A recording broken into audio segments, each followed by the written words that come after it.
চলেন আমি ছোট্ট করে একটা কবর সম্পর্কে গজল আমার কমিটি ভাই বলেছে, আমি মাইক্রোফোন তুলে দেবো মারুপার কাছে। চলেন সেই ওমা তোমাদের সবার জন্য ফেমাস গজল, যে কবরের জানালা দরজা কিছু নেই, আমি যেতে যেতে এমডি অলিল আজকের বিদায় নিতে পারি। চলেন খুব সুন্দর গজল। মরণ কি আজ করে শরণ ভাবো গোরের কথা, আজব হতে মুক্তি পেতে সিজদাই রাখো মাতা, তোমরা সিজদাই রাখো মাতা,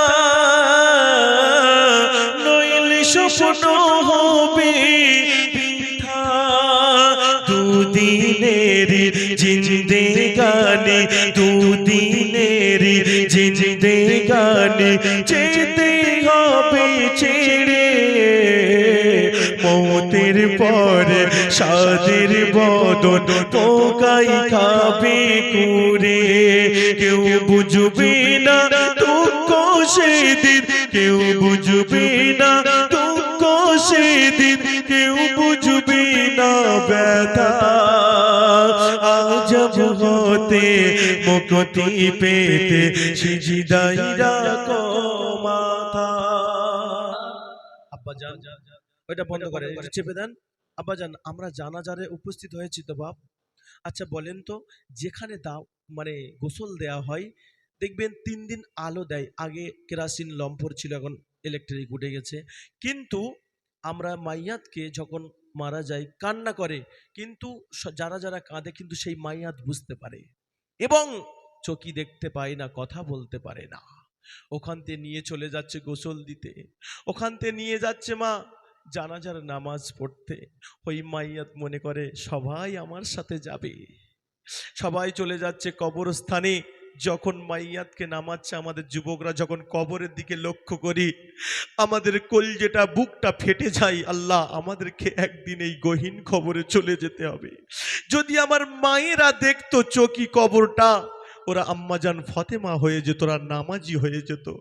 আমার যুবকেরা যখন দুই পারে দুটো মানুষ নামে তাদের দড়ি খুলতে কাফনের, হ্যাঁ ওই মাইয়াত মনে করে এরা দুজন আমার সাথে যাবে, যখন উঠে আসবে একা হয়ে গেল, সবাই দোয়া করে বাড়ি আসলো, দুটো মানকার ফেরেশতা সওয়াল জবাব নিতে আসবে, আসসালামু আলাইকুম, তার কবরে ঢুকবেন সওয়াল জবাব নিতে, ঈমান থাকলে আমন থাকলে তারা বলবে না, তোমা বলতে পারবে না, বলো আমরা এই দুনিয়ায় বসবাস করছি, নেই দরজা নেই জানালা, নেই দরজা নেই জানালা, চারিদিকে আঁধার, কে দেবে হায় সন্ধ্যাবাতি, কে জগাবে আহা, নেই দরজা নেই জানালা, চারিদিকে আঁধার, কে দেবে হায়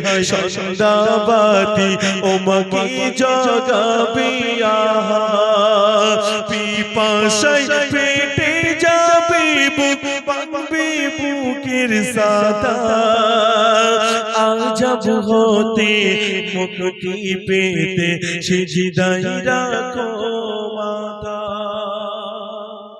এখানে অল্প মা আছে, একটা কথা বলে যাই মা, ফজরের নামাজের পরে তোমাদের সন্তানদের জন্য দোয়া করবেন, তোমরা স্বামীকে বলবে স্বামী এসো নামাজ পড়া ধরেন, তবে একটা তোদের পায়ে ধরে যাব ভাই, তোমরা আমার চাইতে অনেক জ্ঞানী মানুষ, অনেক বড়ই বয়সে, তোরা ফজরের নামাজ থেকে শুরু করে কাজে যা, সারাদিন তোদের নামাজ পড়তে হবে না, এশার নামাজের আগে যদি আসতে পারিস কাজা পড়ার দরকার হয় পড়বেন, না তো এশার নামাজটা পড়ে বাড়ি যাবেন, আমার ভাবিদের মনটা শীতল হয়ে যাবে, আমার স্বামী নামাজি হয়ে গেল।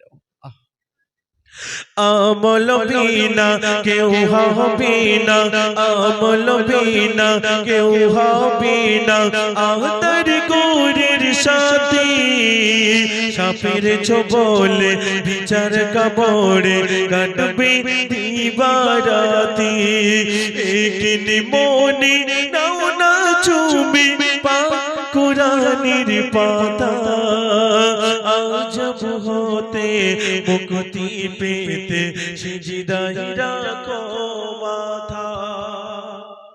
আমার মায়েদের চোখ থেকে পানি এসেছে সবে, এতক্ষণ আসেনি সন্ধ্যা থেকে। আমি যেখানে যাই মায়েরা হাউ হাউ করে কাঁদে, আমার সোশ্যাল মিডিয়ায় দেখে নেবেন।